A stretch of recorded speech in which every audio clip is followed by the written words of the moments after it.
My name is Ignacio and this is my story from bad to good. Growing up, I was the baby of 5 kids. I was actually a good kid. Got straight A's. Liked to go to school. Wasn't very social. Kind of like stuck to myself. But I did like to go outside and hang out with my neighborhood friends and just be a kid when I was younger. As I got older, I started having this feeling of wanting to fit in with people and fit in with the older crowd. And so about middle school, I started smoking weed. And then from middle school, when I went to high school, it was pretty much a full-blown let's party every day type thing. I would ditch school, go to parties during school days, smoke, drink. I used to pop pills in high school. Everything pretty much you could when I was in high school, just the high school experience. And then when I hit my 20s, I started working 2 jobs. And when I started working 2 jobs, I got introduced to coke and meth. And man, I got full-blown addicted to that for about 4 or 5 years. So with the cocaine addiction, I had a really bad problem with manipulating people and stealing and doing stuff to get what I needed.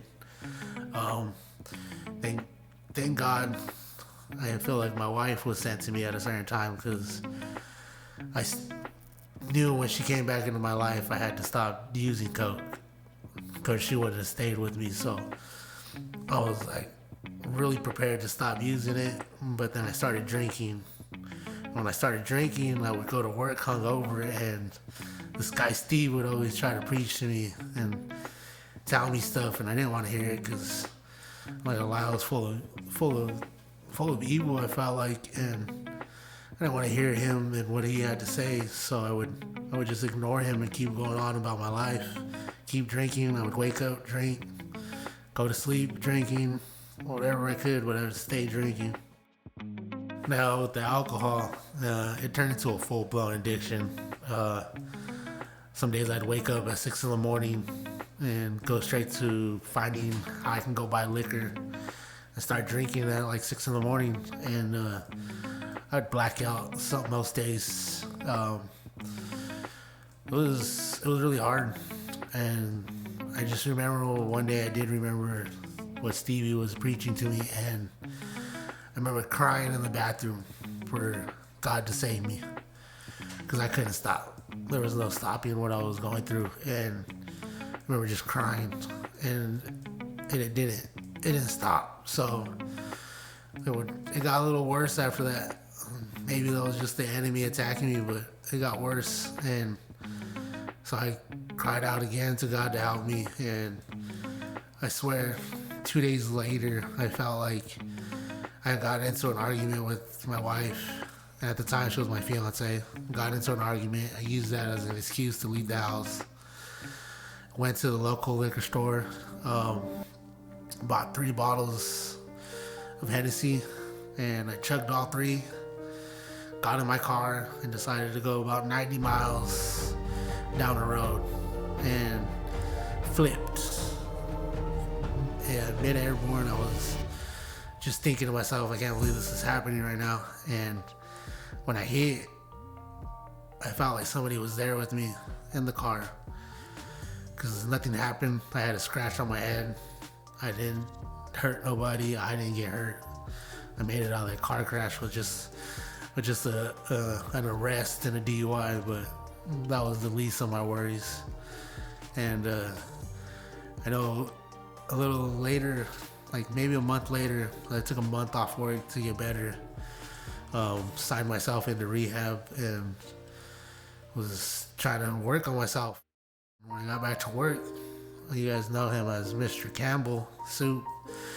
He asked me when I was ready to come to church, and a couple weeks I kind of turned him down. I wasn't ready, and then one week I told him, all right, I'm ready, and he told me to meet me here at Venture.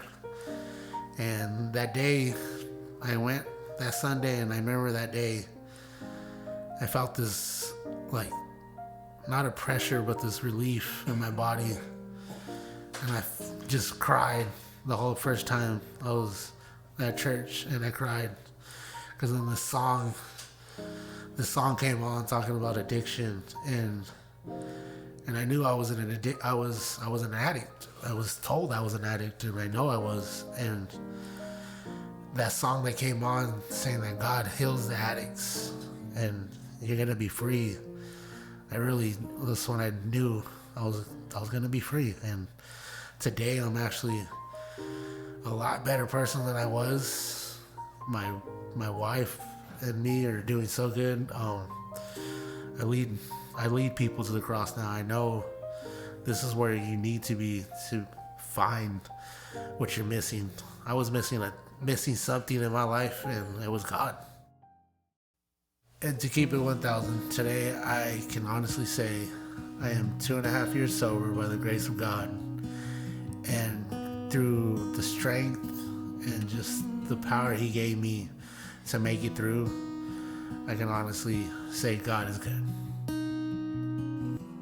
Too good to not believe, too good to not